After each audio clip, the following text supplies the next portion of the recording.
Mercredi 10 mai 2017, mesdames et messieurs, bonsoir. Voici les titres du journal. Depuis hier, le président de la République est en visite de travail au Kenya pour un séjour de 3 jours, le point de son premier jour de travail dans cette édition. Quelle est l'ambiance qui règne sur le campus d'Abomey-Calavi des mois après la décision gouvernementale relative à l'interdiction d'activités aux associations estudiantines sur tous les campus du Bénin? Le constat dans ce journal. Comment les femmes des médias arrivent-elles à concilier leur vie de famille et les impératifs de leur travail? Des précisions dans cette édition. Bonsoir à tous. Participez à la table ronde et à la 17e Assemblée générale de l'Agence pour l'assurance du commerce en Afrique sont entre autres les activités prévues dans l'agenda du chef de l'État au Kenya. Voici le point de la journée d'hier. Le président de la République, son Excellence, M. Patrice Talon, à la tête d'une délégation composée du ministre des Affaires étrangères et de la coopération, M. Aurélien Agbenonsi, du ministre de l'Économie et des Finances, M. Romuald Wadaini, et de quelques membres de son cabinet, effectuent depuis la matinée d'hier une visite de travail à Nairobi, au Kenya, sur invitation du président Uhuru Kenyatta. La délégation béninoise a été accueillie dans la matinée d'hier mardi 9 mai 2017 à l'aéroport Jomo Kenyatta de Nairobi par le ministre kenyan du Plan et de la décentralisation, M. Ron Mwangi Kianjuri. Après les civilités d'usage, le chef de l'État a été convié aux honneurs militaires accompagné des hymnes nationaux des deux pays, puis d'une parade de la garde républicaine kenyane. Il s'est ensuite directement rendu au State House où l'attendait son hôte, le président Kenya, son Excellence, M. Uhuru Kenyatta. Saluant les bonnes relations d'amitié et de coopération existantes entre le Kenya et le Bénin, le chef de l'État, son Excellence, M.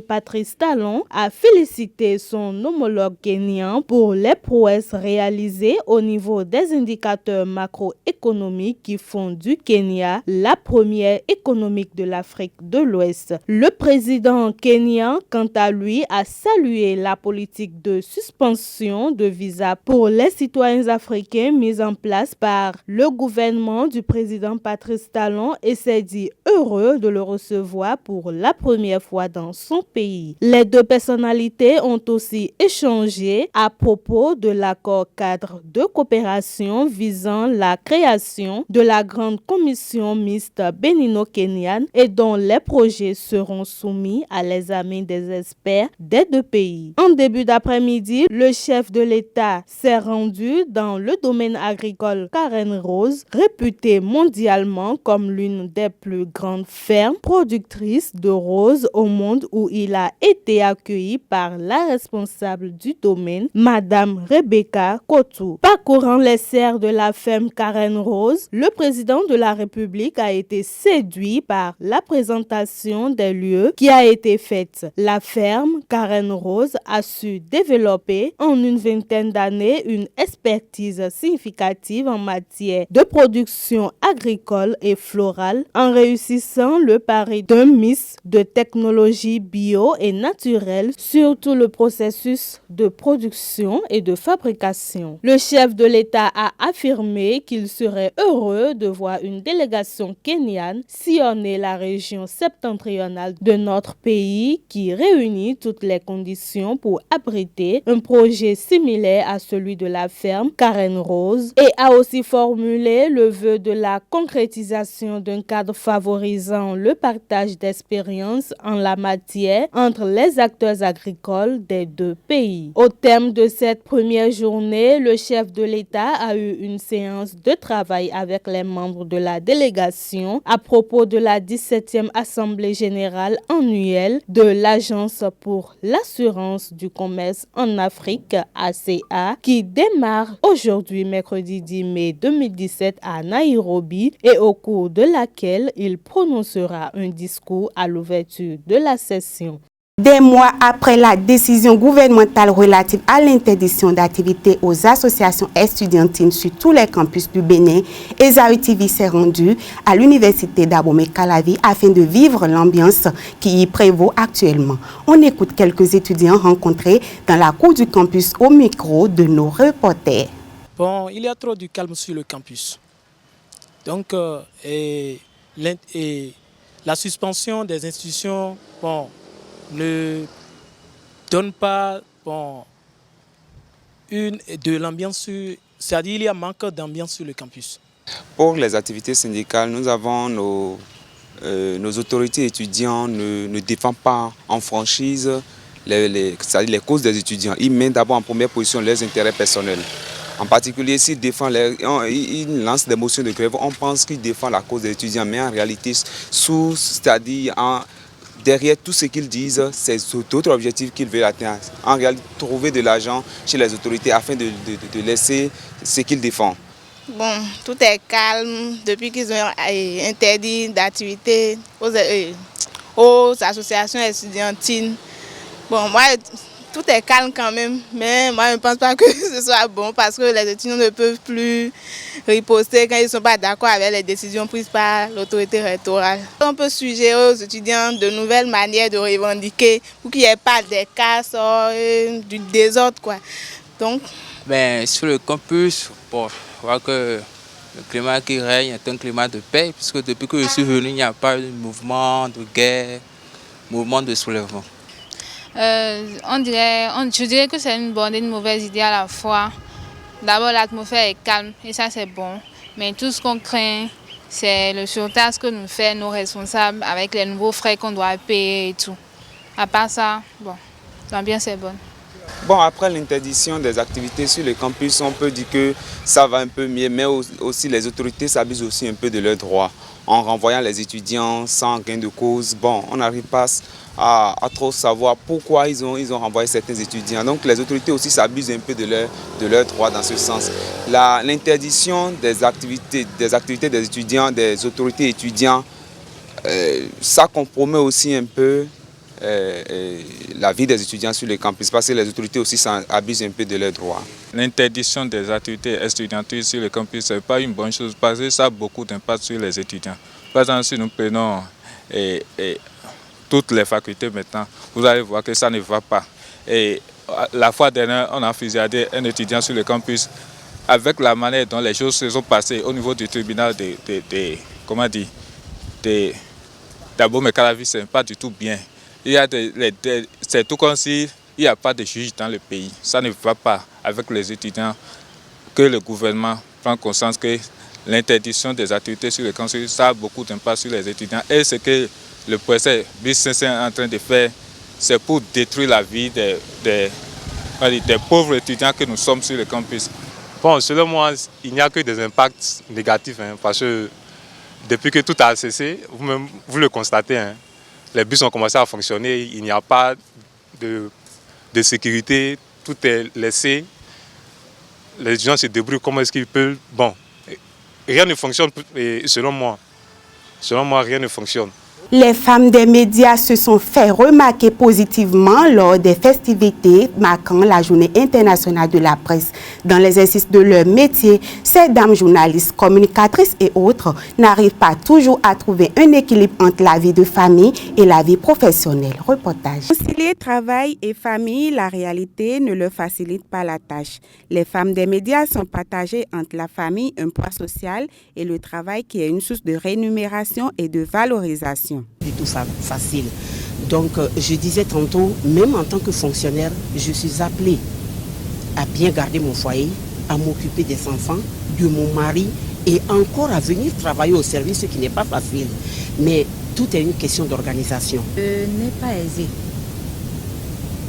d'avoir une famille et d'être journaliste. Femme. Mais on essaie toujours de concilier les deux quand on s'entend bien avec le conjoint avec lequel on vit. Plusieurs sont les difficultés rencontrées par ces femmes. Elles sont obligées d'engager les aides ménagères afin d'assurer le bien-être de leur foyer. Où vous avez les moyens à prendre une domestique. Là, c'est un peu plus facile parce que la domestique, elle va s'occuper de la maison, c'est-à-dire le nettoyage des plats, la vaisselle, la lessive, elle pourra faire ça. Donc, mais le manger, quoi qu'on dise, c'est vous qui le faites. Même si gérer vie professionnelle et personnelle n'est pas chose facile, il existe des mesures palliatives. Je leur conseillerais de faire 2 à 3 sauces les week-ends. Le dimanche par exemple, le dimanche soir, quand vous avez fini de faire votre sieste, faites 2 ou 3 sauces. Si vous n'avez pas de frigo, réchauffez-les. Mais si vous avez un frigo, laissez refroidir, mettez au frigo. Donc quand les enfants rentrent, quand il y a quelqu'un à la maison pour les aider à s'alimenter, ça ne pose plus de problème. Ils assurent la mobilité des citoyens à Cotonou et dans les grandes villes du Bénin. Les conducteurs de taxi-moto de jour comme de nuit sont de grands usagers de la route. Au cours de l'exercice de leur profession, ils rencontrent plusieurs difficultés. Suivez donc ce reportage. Ils assurent la mobilité des citoyens dans leurs occupations quotidiennes dans la ville de Cotonou. Ces hommes en maillot jaune sont communément appelés Zémidjan.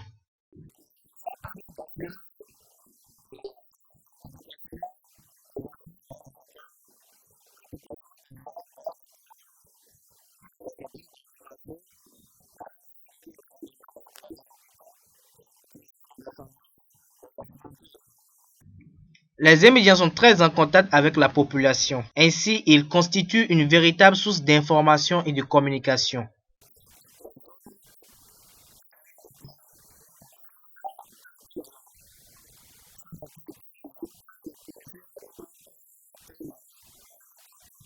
De par leur importance, ces hommes sont désormais incontournables, voire irremplaçables dans le transport terrestre des personnes et des biens en République du Bénin. Les fleurs constituent une partie aérienne d'un végétal qui peut revêtir différentes formes, structures, parfums et couleurs. Les avoir dans un cadre de vie est très indispensable pour l'homme. Je vous invite à la découverte de ces végétaux. Il serait normal que tout individu qui construit sa maison ait quand même de la verdure. Si également il a de la place, il serait normal d'avoir aussi de l'espace vert. Quand je parle de l'espace vert, je suis en train de parler des gazons qui luttent de façon générale contre l'érosion, c'est-à-dire la dégradation du sol. Vous savez, maintenant on parle du réchauffement de la terre. Avant, au temps de nos aïeux, comme eux autres ne connaissent pas les plantes là, ils mettent de l'eau dans des bassines qu'ils déposent dans la maison. Et ça là, vous allez voir, ça refroidit la maison. Aujourd'hui, c'est les plantes qui remplacent tout ça là. Donc il faut planter. Les plantes sont utiles dans une concession, quel que soit. Si vous êtes chez vous, si vous allez construire vous-même votre maison. L'isora rouge, le centenaria, le cloton teinté, les fougères et les sapins sont quelques-unes de ces beautés de la flore. Et certaines d'entre elles ont des vertus. Sapin arokaria adoro kwegbe onu dagbe e no konfifa kwegbe me no ze kondo kwa bi asupa sikpo me sol plere e ye ni ando asato me bo ado ode o e no henche e we zoni me de jo an hobo e ti me ni o e drowe baba nu dagbe o anu asato me bo bi o dagbe e na chenwe amo na asato me bo bi o nu nyanya na levo mo. Dans une concession, à partir du moment où on met plusieurs plantes dans la maison, il y a déjà interaction entre ces plantes-là. Ça veut dire quoi? Ça veut dire que l'effet positif de l'autre, sinon l'effet négatif de l'autre, est détruit par l'effet positif de l'autre. Donc, on ne doit pas mettre une seule plante dans la maison, dans une concession. Il faut mettre plusieurs plantes. Le bougainvillé, je sais que c'est une plante de protection.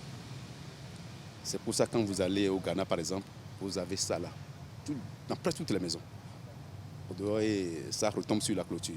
Pour mieux les conserver, il leur faut des soins que seuls les jardiniers maîtrisent. Si c'est un ancien jardin, il serait normal que parfois qu'on puisse nourrir le sol.